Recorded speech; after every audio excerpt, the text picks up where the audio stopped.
It's time for another edition of Mets Musings.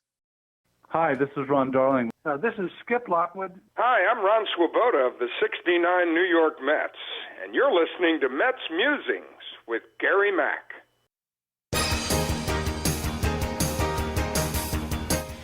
Now it's time for some New York Mets baseball talk. Here's Gary Mack bringing you the latest news and analysis from Mets Nation and the world of baseball on another edition of Mets Musings.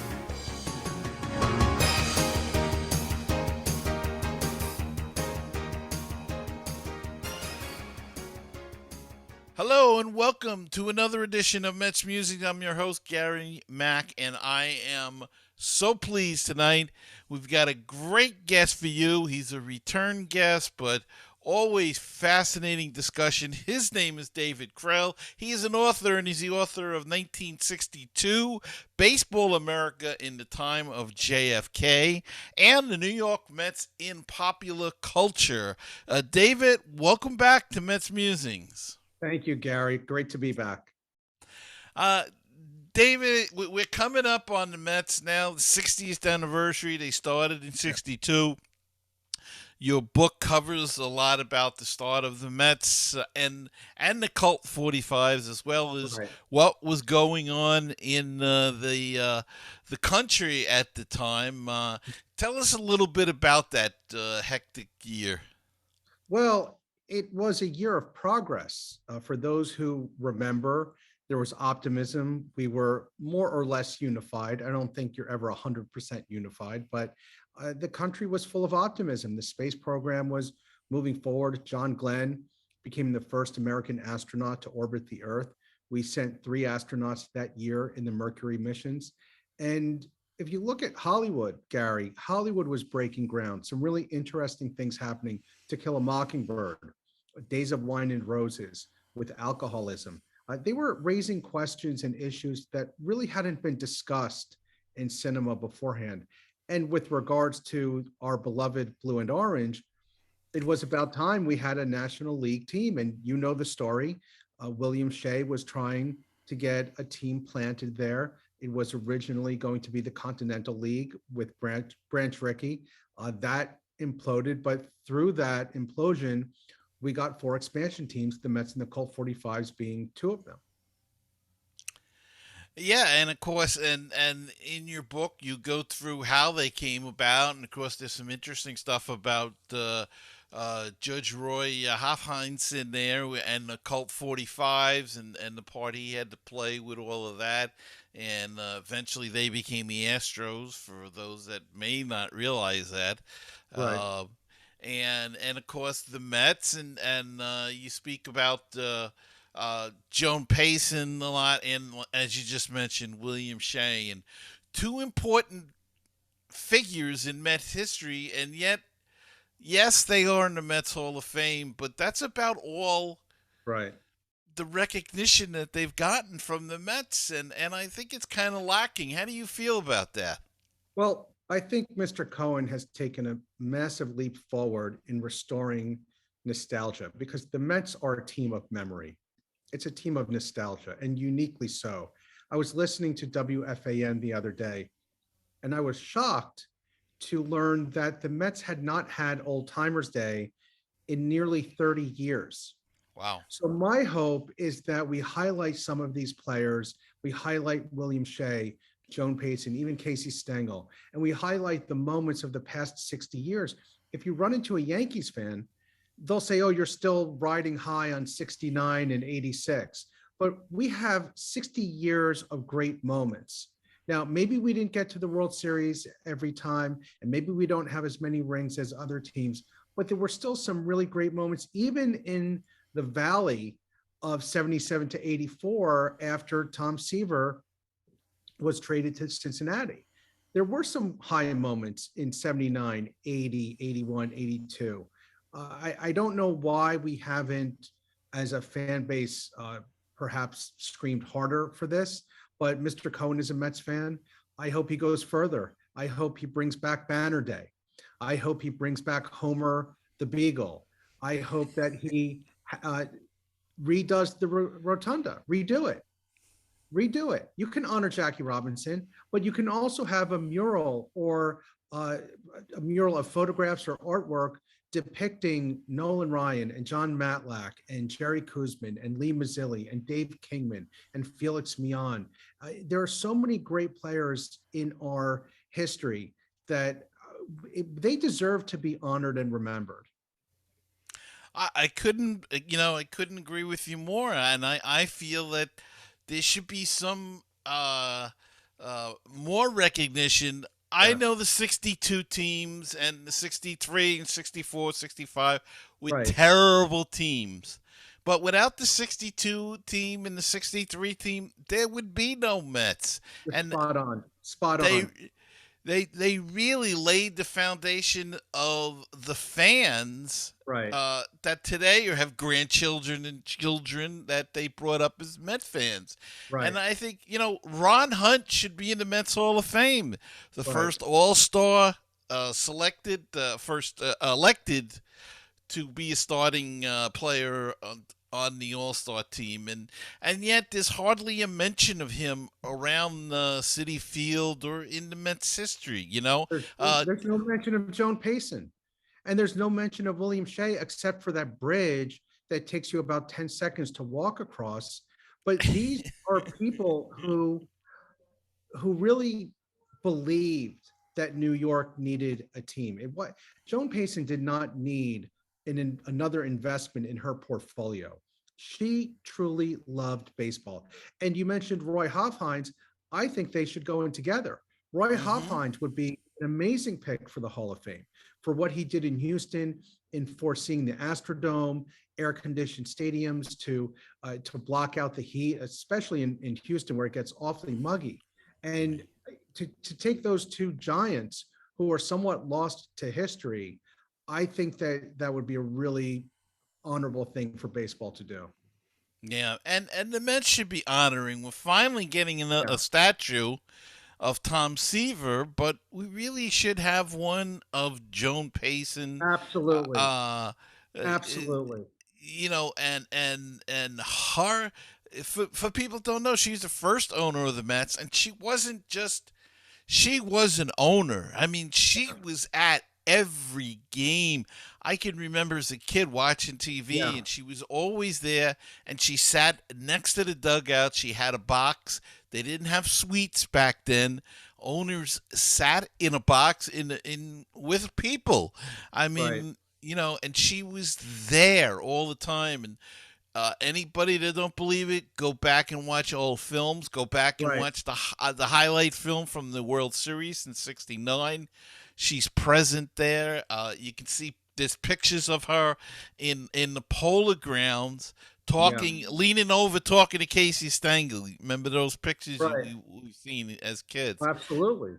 And really should have a statue or more recognition other than what she currently has with the Mets. And she did an honorable thing in bringing Willie Mays to the Mets when Mr. Stoneham couldn't really afford to keep him in San Francisco. Joan Payson wanted him to play out the rest of his career in the city that loved him, and the city where he got his start. And I don't think Willie Mays, from what I've read, ever really felt comfortable in San Francisco. But bringing him back, yes. Was it a nostalgia play? Yes. Was he as fast as he was in years gone by?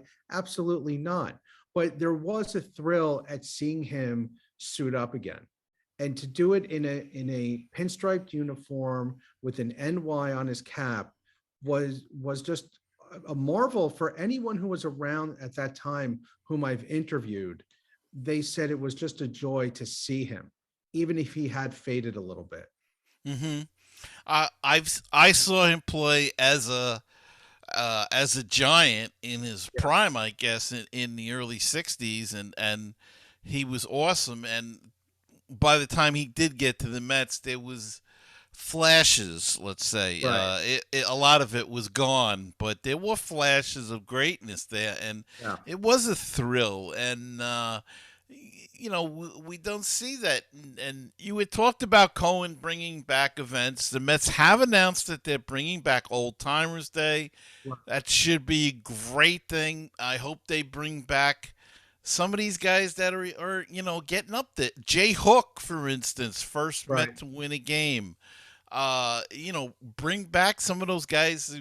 Frank Thomas is still alive. I don't know if he travels. He's rather up there. I think he's in his 90s, so I don't know what kind of shape he's in. But those kind of guys, and you mentioned a guy like Felix Mion. Oh, my favorite. Terrific player. He was, number 17 before 17. And he should be included in this retirement ceremony. Yeah. I don't see why they can't retire it for two guys and let them both share it. It's a very tricky thing, and I don't know what the planning is, certainly in how to determine whose number gets retired. Jerry Koosman was such a force in that 69 World Series. Mm-hmm. I think that's what convinced people of the argument, hey, we have to let him in. We have to do something, because we don't have a Hall of Famer in our past. We don't have a player on the Mets who's going in as a Met. I mean, that's just a fact. Mm-hmm. We thought maybe David Wright, but injuries stopped that from happening, stopped him from pursuing further numbers that would have got him in. Not that he was pursuing the numbers, but if he had played 5 more healthy seasons, he probably would have gotten to the level where he would merit serious consideration. So we have to find an alternative way to highlight these players. Yeah, and with doing it, I don't know if Keith Hernandez can ever get into the Hall of Fame, the Baseball Hall of Fame. Don't know if yeah. I think if Gil Hodges got in, I don't think it will take as long a period of time for Keith to be recognized for his leadership and also for his output. I mean, integrity, leadership, those are skills that haven't been really mentioned or targeted in years past when the Hall of Fame discussion comes about.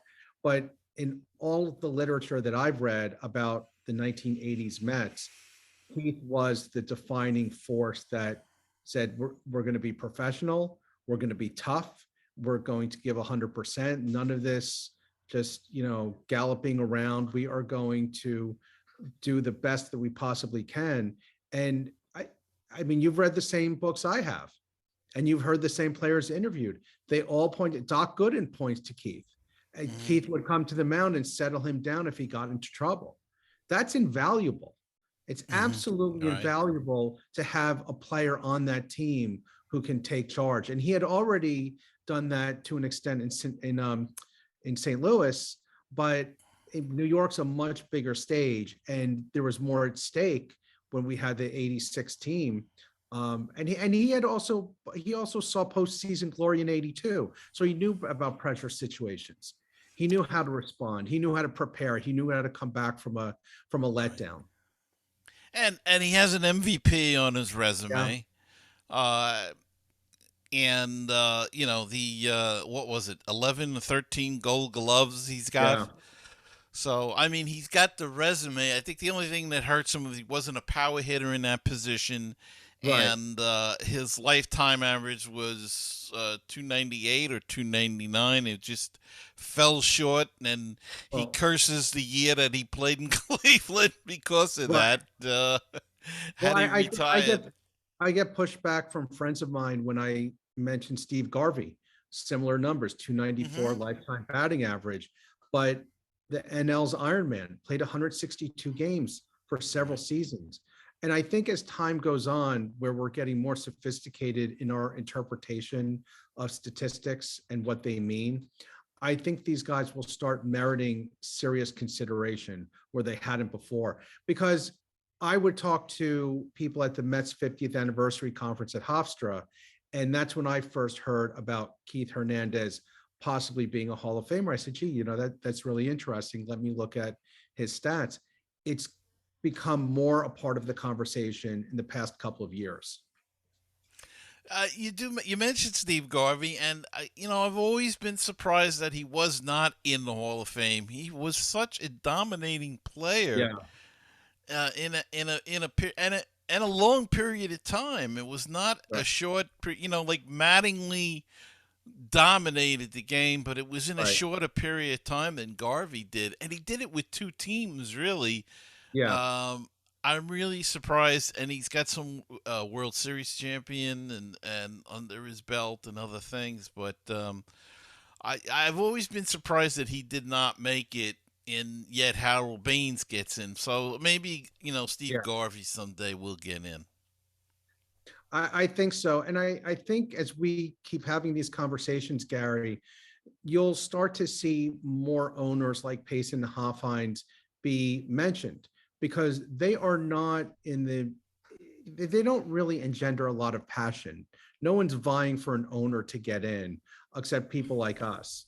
But when you think about the owners who really dedicated themselves to baseball, Charles Ebbets is not in the Hall of Fame. Hmm. That is a travesty. Hmm. That is Jeez. embarrassing Yeah. because anytime you talk about the 1950s, including the Rotunda, Ebbets Field is always shown. It's the shrine to 1950s baseball. It's the Right. shrine to the golden age. It's all over Ken Burns' documentary. It's in every book. It's on the cover of my book about the Brooklyn Dodgers. And for him not to be in the hall is ridiculous. He gave up half his ownership just to get the stadium built.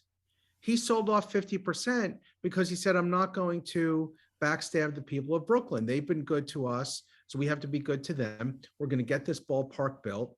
And he gave up 50%. No owner today would do that. Mm-hmm. I didn't realize that he wasn't in, but as you say, yeah, owners. How about Horace Stoneham? Is he in?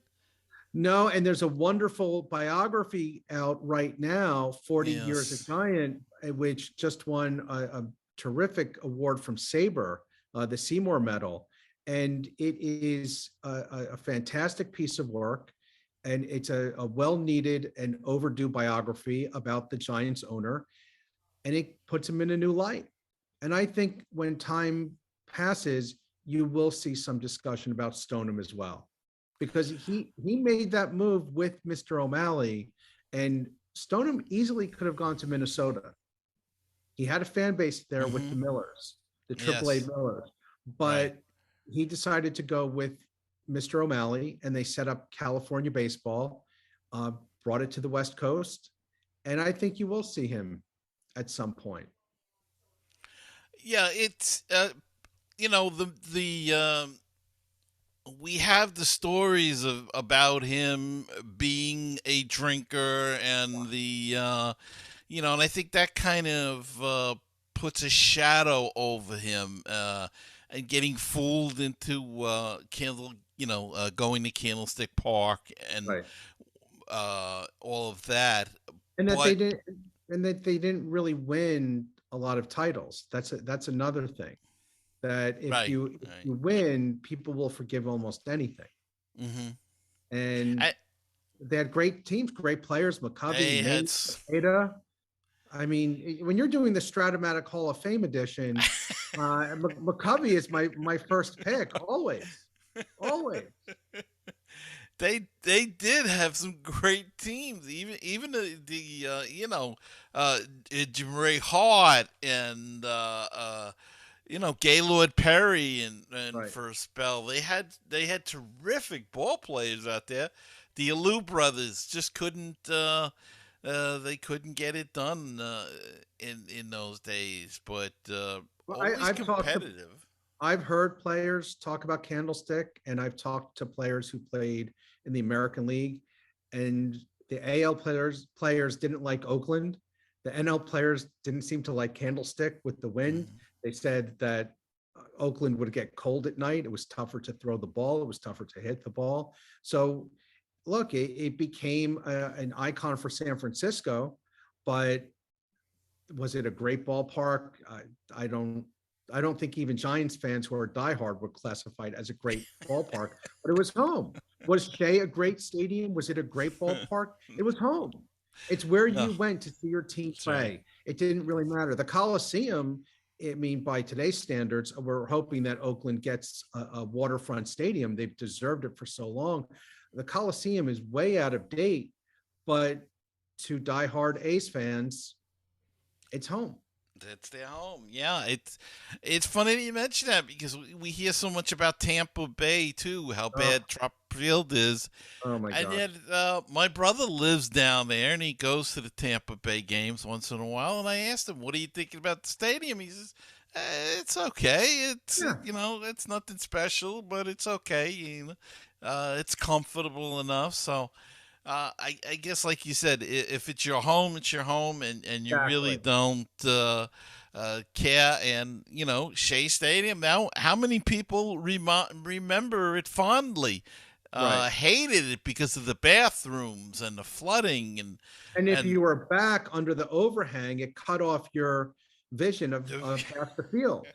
And then as it got into the later years of existence, I think they just gave up on the Jumbotron because it was all fuzzy and unclear.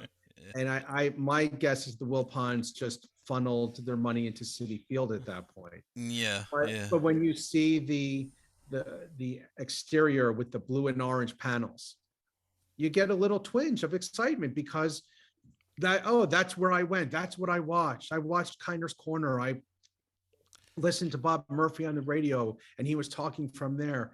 It's your home. There's no place like home. That's right.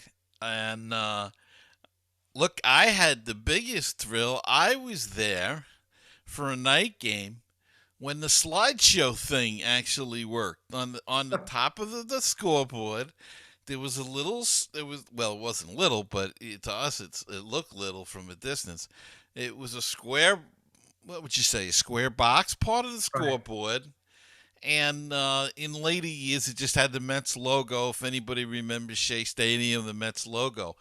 But Right. that was actually meant as a projection screen, I guess you would call it, Right. where they showed a still picture of the players, and it never worked right.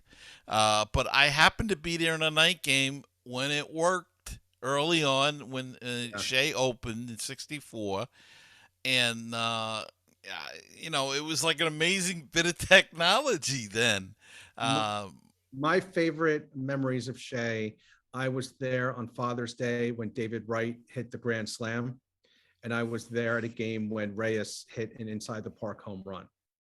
And those are the two most exciting things I've ever seen in baseball. yeah, it's Alive, funny, live, in actual attendance at a game. right, right. Well, I was there many times as a kid growing up in Queens. We just hop on the subway, Yeah. and you could go to a game. It was $1.50 for the grandstand seats. You could sit it in the early days. You could sit anywhere you wanted to, and I could remember going on a Saturday. Nobody wanted to go with me.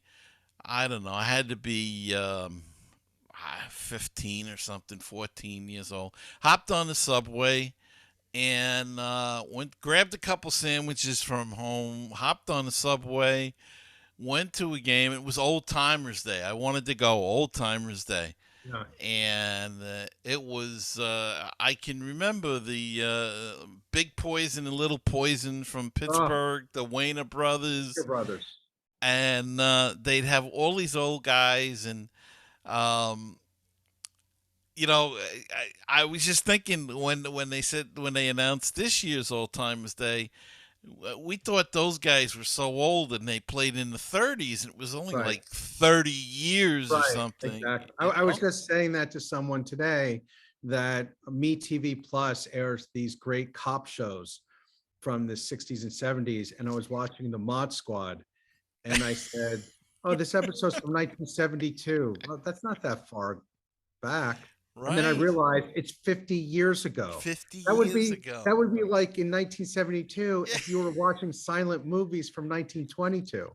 Exactly. But And our time, uh, the way we I guess, interpret time is different because it's the television shows, the memories of these baseball games, they're so ingrained in our memories, right? Yeah. We remember them so vividly. So it doesn't seem like time has passed. And not to get all kind of, overly sentimental, but time does stand still when you see these guys. Yes, they're older, they're grayer, they may walk with a limp, but it does stand still because when you see them come out for Old Timers Day, you immediately go back to Felix Mian choking up at the bat, or Matlack Kuzman Seaver, that three pitcher lineup that was just so formidable and so dominant. Seaver with his right knee touching the dirt. People will remember Matlack giving up Roberto Clemente's 3,000th hit. But there's something special. That's what baseball is. It's a memory that gets handed down from generation to generation. And when you see players whom your father watched live, when the kids today are going to see players whom their parents and grandparents watched, there's something that's needed right now with baseball, especially with this lockout. We need a reminder of how special it is. Because if we don't advance that and don't underscore it, then the game will be just lost and will fade away. And I know people have often said that in years gone by, but we didn't have the abundance of choices that we have now. Right. Right. We didn't have cable. Right. We didn't have nothing. The game, even within baseball, the game was on a game of the week. Right. You didn't get every game. You might get a Saturday and a Sunday game and maybe a game during the week. And the best show was This Week in Baseball, because that was the only time that you got to see the other teams and the highlights of the other teams. And here you can see them pretty much at will, especially if you have the package on MLB. But aside from that, Gary, I just think there's so many entertainment options that are interfering, and baseball has always, as you know, and we've talked about this, it's been evolutionary. It hasn't been revolutionary. And I don't know what they're going to do to capture this younger fan base. And I'll just tell you a quick story. I was at a law school reunion about 10 years ago, and a friend of mine is a Phillies fan. I went to Villanova Law School. And I congratulated him on the World Series. And I said, baseball is dying. And he said, by every metric, baseball is stronger than it's ever been. TV ratings, merchandising. I said, well, a lot of that is because of international broadcasting, that they want to take it global. And the merchandising, yeah, if you sell 17 different colors of your team's hat, someone's going to buy it. And then I asked him, I said, you have kids. How many games did your kids watch all the way through? None. How many games did they watch till the fifth inning? None. It went on too long. So how many games did you watch full 9 innings? None. Well, then how can you tell me that it's stronger? I might not have been allowed to stay up to watch the whole 9 innings. And granted, back then games did not last as long. Because you didn't have batters stepping out of the batter's box, adjusting their batting gloves every 2 seconds after every pitch. But I was able to watch some. I do remember watching some of these games. But if the kids are just going to watch it on their iPad or just reduce it to statistics, then the passion, the love, the romanticization, if that's even a word, the romantic qualities about baseball is going to be lost. And that's why Old Timers Day, people can say it's just a way to make money. It's not just a way to make money. It's a way to connect people with the past of the sport and with the past of the team. And the Mets historically have not really been at the forefront. And as soon as Mr. Cohen took ownership and I found out he was a Mets fan, I said, this guy is going to revolutionize things. He didn't get to be where he is by just theorizing all the time. He's going to come up with a plan with his team and he's going to execute it. And like I said, I hope that this is the first action of many to restore the connection between the fans and the nostalgia of the team. Yeah, I hope so too. I really do, and I like your ideas. The banner day. I'd like them to bring back. I don't know if you remember Camera Day, for No. instance. They used to have a camera day. In fact, I've got pictures. I found some of my father's old 35 millimeter slides, and it was from Camera Day, I think 1964. And Okay. what they did was they let you into the lower stands, and the players would walk around, and you could yell at them, and Yeah. some of them would stop and wave and say, look at you. And I Right. know they did it in later years, and I think they allowed you on the field, and they were at a table, and you could take a picture.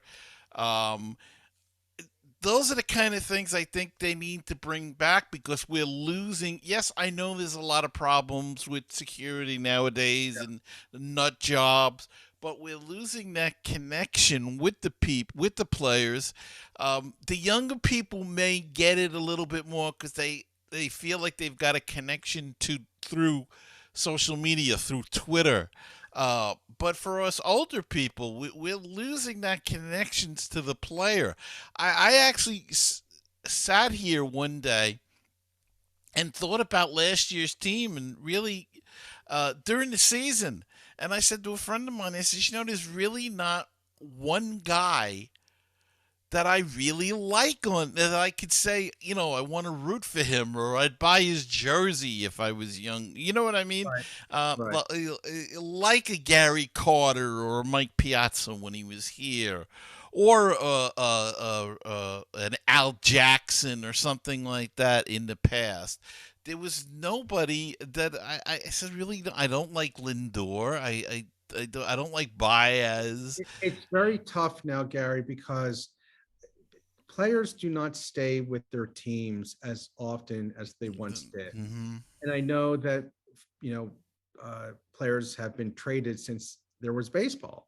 That's just a part of the game. And I remember, I think it was the 74 baseball card set where you would get a picture of a player on a baseball card and it would say traded. So you knew who was traded where.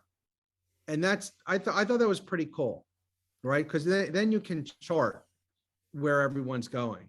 Right. But Felix Millan was primarily with the Braves and the Mets.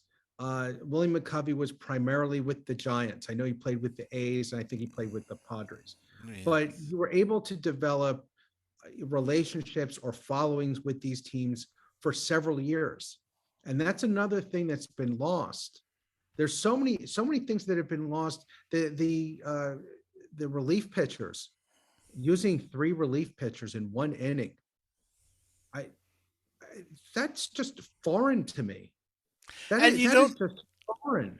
You don't know who half of them are because they move them up and down so often that you really, again, there's no Luis Arroyo with the lifesaver. Remember Whitey Right. Ford back in the 60s with the Yankees. Right. Skip Lockwood or Right. Ron Taylor with the Mets.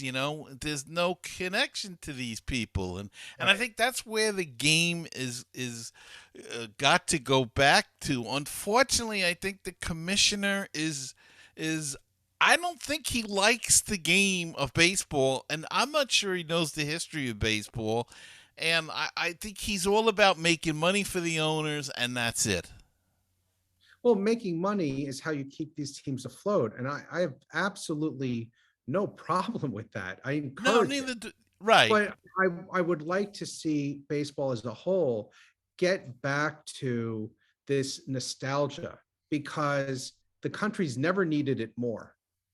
After the 2 years we have just spent, we need to feel good. And it takes a cohesive effort.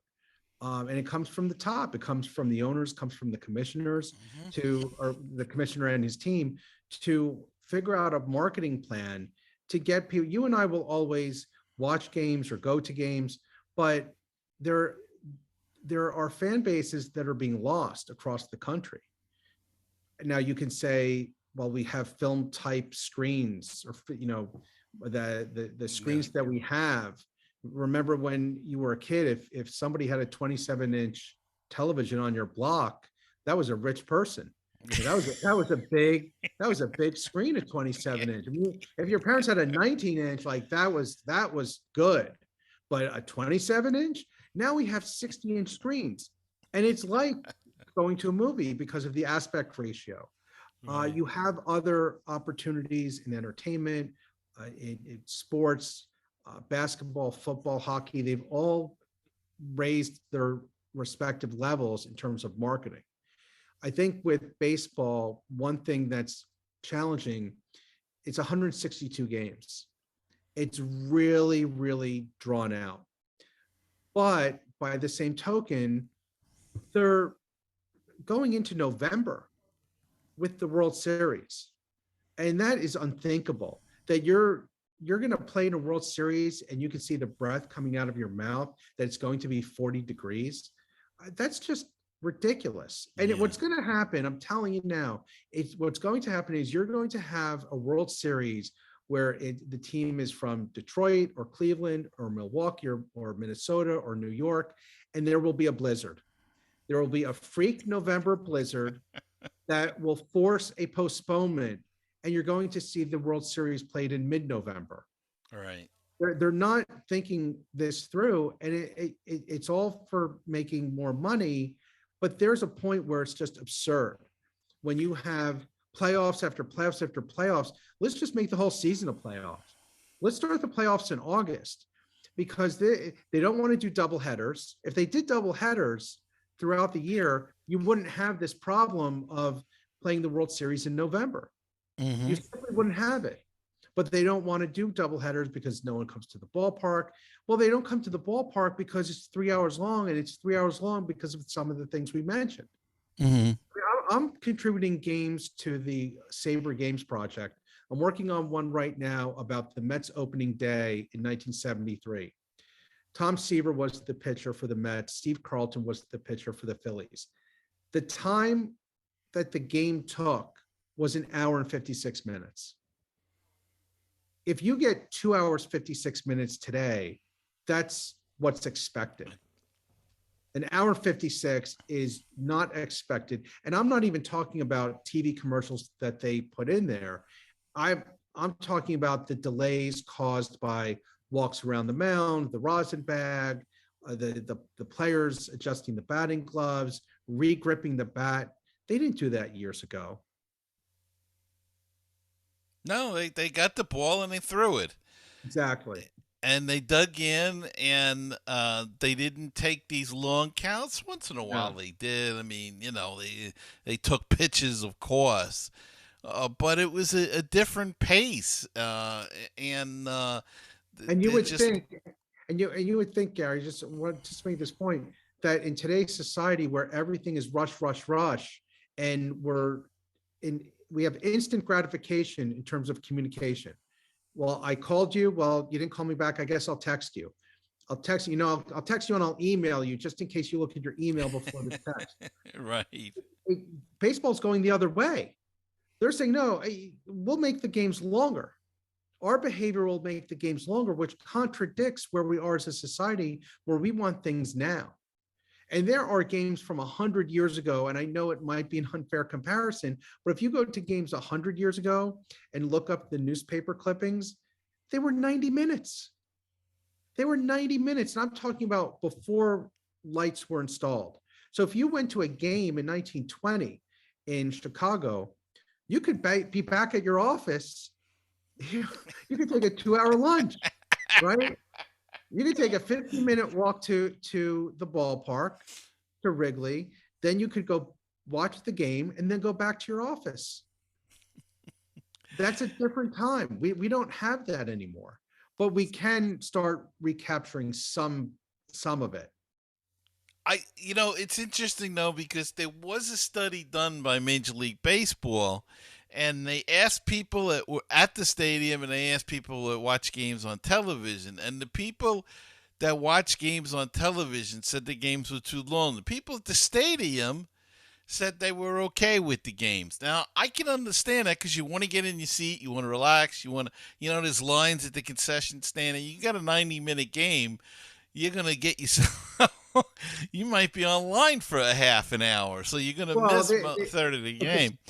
but the stadiums have changed, right? So if you go to Yankee Stadium, their merchandise is enormous. The array of options that you have in that store is enormous. They want to keep you at the ballpark as much as possible Right. because the odds are you're going to drift into that Mets store and buy a t-shirt, buy a hat, buy a keychain, buy a pennant, buy something. The longer you are in the area, the more likely it is you're going to spend money on concessions as well. Mm-hmm. But they didn't have that focus years ago, and I think you'll sell just as many pieces of merchandise in a 2.5 hour game as you will in a 3 hour game. Yeah, I think you would, but because you can hang out after the game if you've got the time and Right. take care of that stuff. But Right.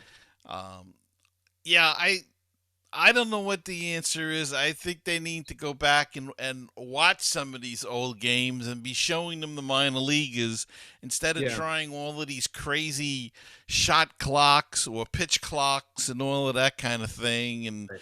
automatic walks and go back and actually research it, see what they did, show the minor leaguers, say, look, here's a game from 30 years ago or 40 years ago. It's not that Right. long ago.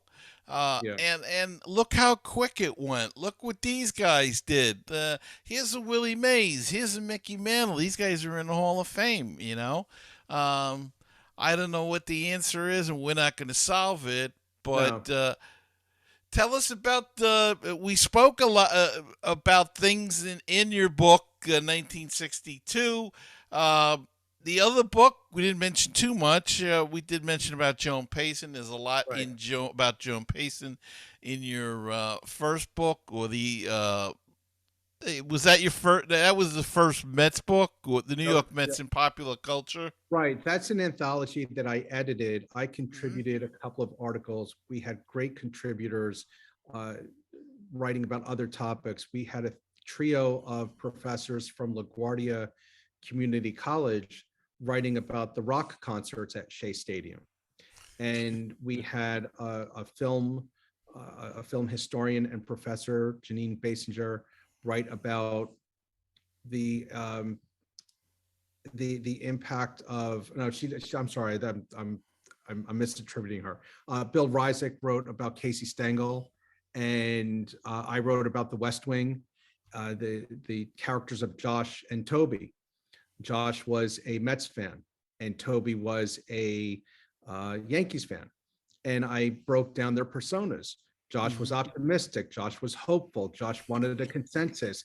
Josh saw the future for what it could be, and Toby was irascible, and he felt entitled. He thought that every bill that went through the House of Representatives should pass. He felt that anyone was an affront to him if in the Bartlett White House if they didn't vote their way, and how dare we not win? And that was a really interesting thing for me as a fan of the show to go through. And there are several episodes where Josh says, there's a Mets game on TV, or how could the Mets lose? And Toby, the same thing. It was clear he was a Yankees fan. We had people talking about Dave Kingman, Charlie Vassalaro, who's a big Kingman fan, as I am. I asked him right away. I said, I could do this essay. You can do it better. You're more knowledgeable. Would you write about Dave Kingman? And that was special for me, Gary, because Kingman belongs in the Hall of Fame. That is my number one argument starter. And people can say that he only had a 236 batting average. I don't care if it was 136. He hit 442 home runs. That's an enormous amount. So the Mets in popular culture really runs the gamut of anything you can imagine in the Mets universe. The best example I can give you is the history of Rheingold beer. We have a curator from one of our finer institutes in New York who wrote about Rheingold and mentioned how it was the first beer sponsor for the Mets, but really traced the history of the beer and all these brewers coming over from Europe in the mid 19th century. New York was a big brewery city. I always think Oh, of Milwaukee. I didn't know that about New York until oh I read yeah. her essay. So it really is a wonderful look at how diverse Mets pop culture is. Mhm. And it continued. I mean, there are lots of mentions in pop culture. I know I was a big Nero Wolfe fan. If you remember Nero Wolfe, the Oh, sure. detective, and in the later years, Archie Goodwin, who was his leg man, the guy that did all the leg Right. work, was a Met fan, and he talked Yeah. about I had box seats at Shea Stadium and took the train out, so it's mentioned a lot, and uh, you know, but people don't know this. They don't know the history, and I think hopefully with books like you're putting out, that you have out, and with maybe Steve Cohen brings back some things, um, maybe we'll be able to get some of that history I back. hope so. I hope so. It's funny because the other day I was looking at something, and I was looking at it was oh gee, the Dodgers, Branch Rickey had there was a picture of Branch Rickey, and he had a design on his desk of a dome stadium that they wanted Right. to build in Brooklyn, and this was in the late 50s, I guess it was Yeah. mid to late 50s, and that never happened. And of course, the Mets Shea Stadium was originally supposed to have a dome, I think, or some Right. sort of retractable dome, um, and of course, the first incarnation of City Field had a retractable Right. dome, as well as a retractable field. If you remember that first thing that they Yeah. showed, they were going to pull the field out like they have. I think it's in the University of Georgia that and the Falcons play in is that stadium, where they can pull the field out and have a concrete floor and do all kinds of other events there. And I think I can they? think the picture I think the picture you're referring to is the one with Walter O'Malley, Oh, is where it with O'Malley? yeah, it's a cutaway of it's the one I'm thinking of. Yeah. It's a cutaway of a dome where it would have revolutionized baseball. And look, who's to say? Who knows what Mr. Cohen will do with City Field? Maybe he will retrofit it. Maybe he'll knock it down and build a dome stadium. Anything can happen. Yeah. Well, we just got starting to get it a home, and let's hope it lasts a while. I hope so. I, I don't think we'll see it unless they do something like they did in the tennis center, where they built the dome Right. around it. But let's hope that let's hope we have baseball, so we have something to watch and to I'm go to. hoping. Yeah. Well, David, this was great. Thanks again for your time. Thank It's you. always a pleasure. Are you working on anything special now? Yeah. I'm working on a book about 1966, roughly the same paradigm as 1962, a look at baseball and America in a very turbulent year, in a very volatile year, but also an iconic year in culture and sports. I'm also working on a book about the Boston Red Sox in popular culture and a biography of Bo Belinsky, which, Wow. as you know, the Belinsky story is mentioned prominently in 62. And every person I interviewed said, there's a book in here. There's a biography about Bo, because there are a lot of stories you're not going to have room to print. Is there a good biography or a great biography of Joan Payson out there? Not that I have seen, and I have had people ask me if I want to do one, and it's something I'm considering. Her story is a story about New York. It's a story about high society, and it's a story about baseball. It functions on a lot of different It, levels. New York has a special kind of high society. Um, it, it, her family did so much for the city of New York and Long Island that people just don't recognize.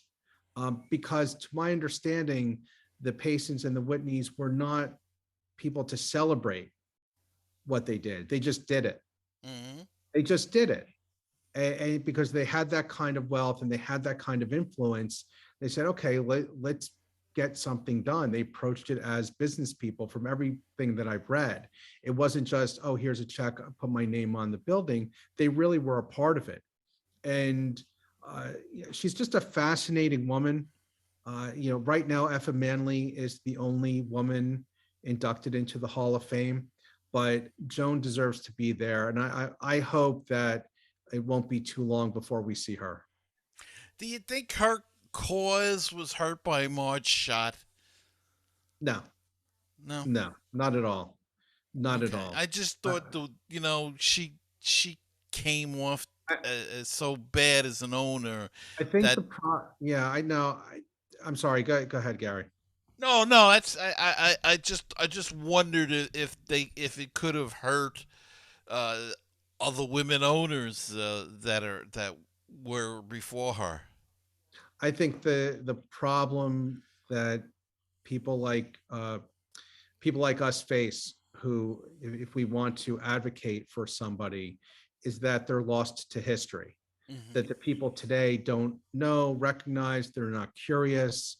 So if you advocate for Gil Hodges, a 40-year-old baseball writer is not going to know who that is or not care. Same with Joan Payson or Roy Hofheinz. And it's our job to either start a letter writing campaign or write for SABR or blogs or do what you're doing and educate and advocate and say, well, the game is built on the past. It's not built on the past 20 years. It's built on the past 120 years. Mm-hmm. So when people say to me, well, who cares about honoring some 19th century ball player? That 19th century ball player allowed the 20th century to happen. Now, maybe the rules aren't the same totally, and maybe they didn't have the same athleticism that they did today, but you have to judge players, and I think you'll agree, Gary, you have to judge them on their time. You have to judge them on their time. Could Babe Ruth have hit Jacob deGrom? Babe Ruth didn't face pitchers like Satchel Paige because of the color line. So we can have these kinds of debates, but the problem is getting the debates started and getting people interested who are at the BBWAA, who vote on these things. And I don't know if it should be in the hands of writers anymore, beat writers. It should be in the hands of historians. I think there might be in the future consideration for a blue ribbon panel of scholars and historians to look at players and executives. What about non-players? Frank Jobe should be in the Hall of Fame. He pioneered Tommy John surgery. Right. How many careers has he saved? And Tommy John with 288 wins, not to make it a Hall of Fame discussion, but they should go in together. They should go in together. So these kinds of conversations, I assure you, are happening in Cooperstown at the annual symposium, at SABR conferences. I'm the chair of the Northern New Jersey chapter. We're doing panels on them. We're doing open forums on them. So getting the conversation, but getting the people who have the power to bring them into the conversations, I think is equally important. Mm-hmm. Well, David, as always, it was a fascinating discussion. I think we could talk for hours probably, Likewise. but Likewise. we have to end it here. Your books are 1962 Baseball in America in the Time of JFK, the New York Mets in Popular Culture. You also have the New York Yankees in Popular Culture, and Our Bums, a book about the Brooklyn Dodgers.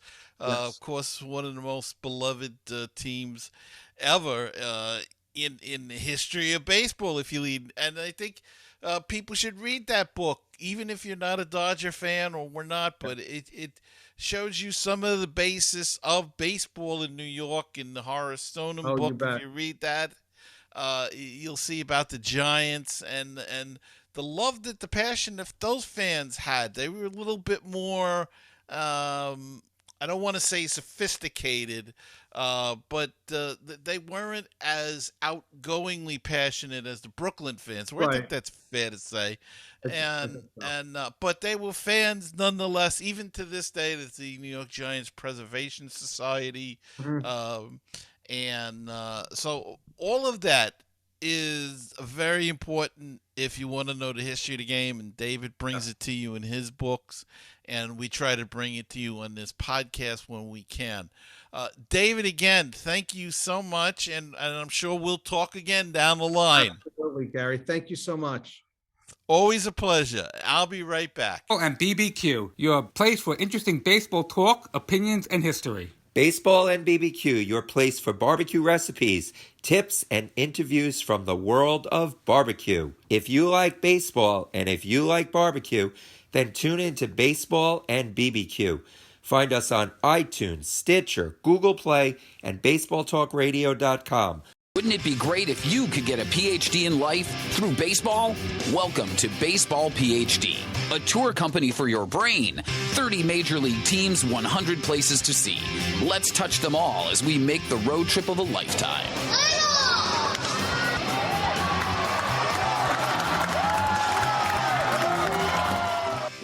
Follow me on Facebook at facebook.com/MetsMusings, on Twitter at MetsMusingsGM, the Instagram is MetsMusings, and on YouTube at MetsMusings Mack. Wish to be a part of the show? Give us a call at 516-619-6341. I hope you enjoyed our guest, David Krell. He's got his fascinating books out there. Go check it out. And, boy, we could talk for hours about the Mets and baseball in general. But go check out his books, 1962, Baseball and America in the Time of JFK, and the New York Mets in Pop Culture. They're interesting reads, and you'll find them very informative. And I hope you enjoyed the interview we did with him, and I hope you'll join us again next time that we do an episode. And if you're watching on YouTube, please hit that subscribe and like button so that way you'll always be informed when a new episode is coming out. Same thing with the audio. If you're listening to an Apple Podcasts or Google Play or any podcast provider, hit the subscribe button so you'll always be aware and informed when a new show comes out. Not much to report on the baseball front. Still no movement on the CPA at all, but we'll keep you informed should that happen. And if you'd like to support the show, please go to anchor.fm/MetsMusings. It'll tell you how you can become a member of the team and help support the show, as well as patreon.com/MetsMusings if you'd like to give a small donation to help us along. And until next time, remember to keep the faith, stay optimistic, and let's go Mets. And I'll see you next time on another edition of Mets Musings.